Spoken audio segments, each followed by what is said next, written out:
കൊച്ചി പുറം കടലിൽ മുങ്ങിയ ചരക്കു കപ്പലിലെ കണ്ടെയ്നറുകൾ തീരത്തടിഞ്ഞു. കൊല്ലം കരുനാഗപ്പള്ളി ചെറിയഴിക്കൽ ഭാഗത്തും ചവറ ആൽത്തറമൂട് നീണ്ടകരയിലുമാണ് കണ്ടെയ്നറുകൾ തീരത്തടിഞ്ഞത്. ജില്ലാ കളക്ടർ ഉൾപ്പെടെയുള്ള ഉദ്യോഗസ്ഥർ ചെറിയഴിക്കൽ ഭാഗത്തെത്തി. കടൽ ഭിത്തിയിൽ ഇടിച്ചു നിൽക്കുന്ന നിലയിലാണ് ഒരു കണ്ടെയ്നർ കണ്ടെത്തിയത്. രാത്രി വലിയ ശബ്ദം കേട്ട നാട്ടുകാരാണ് ചെറിയഴിക്കൽ CFI ഗ്രൗണ്ടിന് സമീപം കടലിൽ കണ്ടെയ്നർ കണ്ടത്. തുറന്ന നിലയിലായിരുന്നു ഒരു കണ്ടെയ്നർ. ഇത് കാലിയായ നിലയിലായിരുന്നു. ശക്തമായ തിരമാല ഉള്ളതിനാൽ കണ്ടെയ്നർ തീരത്തടുപ്പിക്കാനും സാധിക്കുന്നില്ല. വിവരങ്ങളുമായി സുധീഷ് ചേരുന്നുണ്ട്. സുധീഷ്, രാത്രി 10 മണിയോടെ കൂടിയാണ് ഈ കണ്ടെയ്നർ തീരത്തടിയുന്നത്. വലിയ ശബ്ദം കേട്ടാണ് പ്രദേശവാസികൾ ഈ സംഭവം അറിയുന്നത്. അപ്പോൾ തന്നെ അവർ ജില്ലാ ഭരണകൂടത്തെ ഈ വിവരം അറിയിക്കുന്നുണ്ടായിരുന്നു. ഏറെ നേരത്തെ പരിശോധനയ്ക്ക് ശേഷമാണ് ഒഴിഞ്ഞ കണ്ടെയ്നറാണ് എന്ന് പുറത്തു വരുന്നത്. ആശങ്ക പൂർണ്ണമായും ഒഴിഞ്ഞു എന്ന് നമുക്ക് പറയാൻ കഴിയുമോ?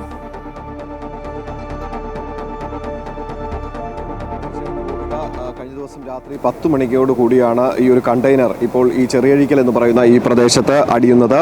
തുടർന്ന് ഈ ഒരു കണ്ടെയ്നർ വന്ന് അടിഞ്ഞ് ഈ പാറക്കെട്ടിയിൽ ഇടിക്കുന്ന ഒരു ശബ്ദം തൊട്ടടുത്തുള്ള വീട്ടുകാരാണ് ആദ്യം കേൾക്കുന്നത്. അതിഭീകരമായ ഒരു ശബ്ദമായിരുന്നു. അങ്ങനെ ആ ഭീകര ശബ്ദം കേട്ടാണ് ഇവർ എന്താണ് എന്ന് നോക്കുന്നത്. അങ്ങനെയാണ് ഇതൊരു എന്തോ ഒരു വസ്തു, തകര വസ്തു എന്ന രീതിയിലാണ് അവർക്ക് ആദ്യം അത് മനസ്സിലായത്.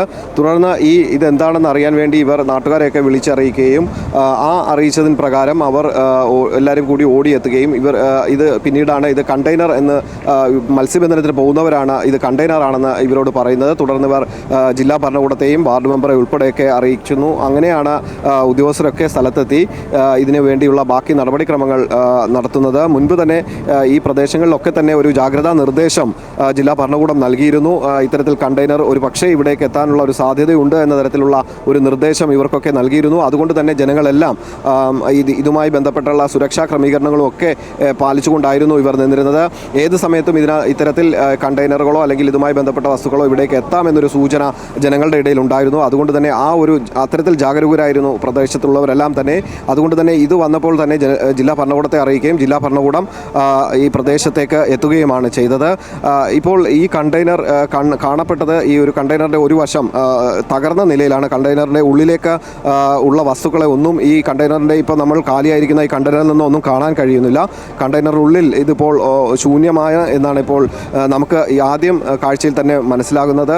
ഇപ്പോൾ ഈ കണ്ടെയ്നറിൽ ഈ കണ്ടെയ്നർ കിടക്കുന്ന ഭാഗത്ത് എന്തോ ഒരു വസ്തു കണ്ടതായി ഇപ്പോൾ ചിലർ പറയുന്നുണ്ട്. അതിൻ്റെ ഭാഗമായിട്ടാണ് ഇപ്പോൾ അവർ പോലീസും മറ്റുമൊക്കെ ഇത് നോക്കാൻ പോവുകയാണ്. അതെന്താണെന്ന് നമുക്ക് കൃത്യമായിട്ട് അറിയില്ല.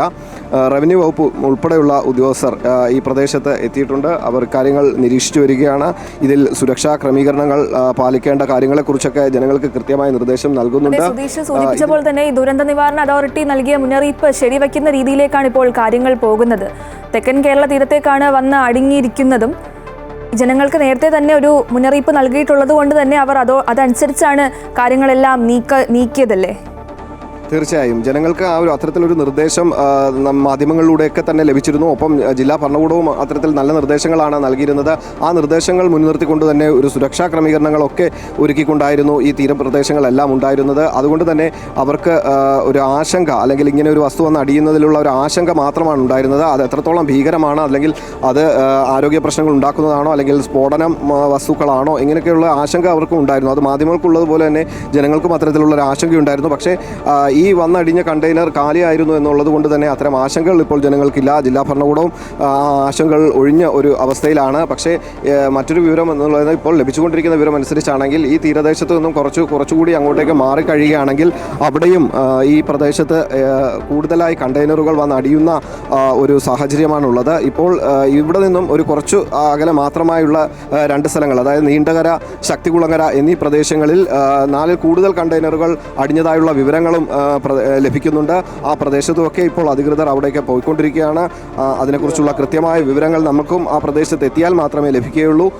എങ്കിൽ പോലും ഇപ്പോൾ ഇവിടെ റവന്യൂ വകുപ്പ് അധികൃതർ മറ്റുമൊക്കെ സ്ഥലത്തെത്തിയിട്ടുണ്ട്. അവർക്ക് ഇക്കാര്യങ്ങൾ നിർദ്ദേശം നൽകിയതനുസരിച്ചുള്ള നടപടിക്രമങ്ങളാണ് ഇനി ഈ കണ്ടെയ്നറിൻ്റെ ഭാഗമായിട്ട് ഉണ്ടാവുക.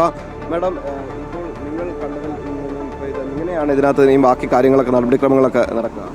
ഇതിപ്പോൾ ഇനി കസ്റ്റംസിൻ്റെ ആളുകളും പിന്നെ കമ്പനിയുടെ ആളുകളും വന്നതിന് ശേഷം മാത്രമേ ഇനി എന്ത് ചെയ്യണമെന്നുള്ളത് തീരുമാനിക്കുകയുള്ളൂ.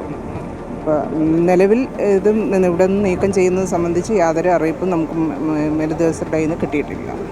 ഇത് എന്തെങ്കിലും ആശങ്കപ്പെടേണ്ട സാഹചര്യങ്ങൾ അങ്ങനെ എന്തെങ്കിലും ഒരു നിർദ്ദേശങ്ങൾ നൽകാനുണ്ടോ ജനങ്ങൾക്ക് അത്തരത്തിൽ എന്തെങ്കിലും? ആരും ഇതിനെ തൊടാൻ പാടില്ല, ഒരു 200 മീറ്റർ അകലത്തിൽ നിൽക്കണമെന്ന് പറഞ്ഞിട്ടുണ്ട്. പിന്നെ അടുത്തുള്ള വീട്ടുകാരെ എല്ലാം താമസം ഒഴിപ്പിച്ചിട്ടുണ്ട്.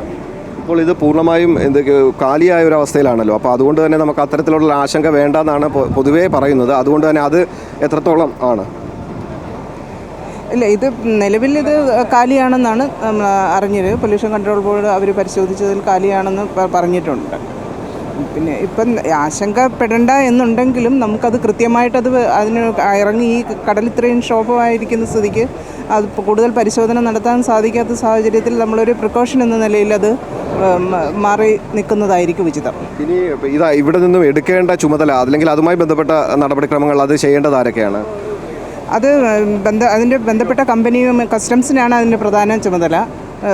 അത് കസ്റ്റംസ് പരിശോധിച്ചതിന് ശേഷം മാത്രമേ ബാക്കി കാര്യങ്ങൾ തീരുമാനിക്കുകയുള്ളൂ. തീർച്ചയായും അത് തന്നെയാണ് റവന്യൂ വകുപ്പിൻ്റെ ഭാഗത്തുനിന്ന് നമുക്ക് കിട്ടുന്ന ഒരു വിവരങ്ങൾ എന്ന് പറയുന്നത്. ഇത് കസ്റ്റംസും മറ്റു പൊല്യൂഷൻ കൺട്രോൾ ബോർഡ് അങ്ങനെയുള്ള വിഭാഗങ്ങൾ ഇത് വന്ന് അന്വേഷിക്കേണ്ടതുണ്ട്. ഇതിൽ എന്തെങ്കിലും കൃത്യത വരുത്തിക്കൊണ്ട് മാത്രമേ ഒരു ബാക്കി നടപടികൾ ഉണ്ടാവുകയുള്ളൂ.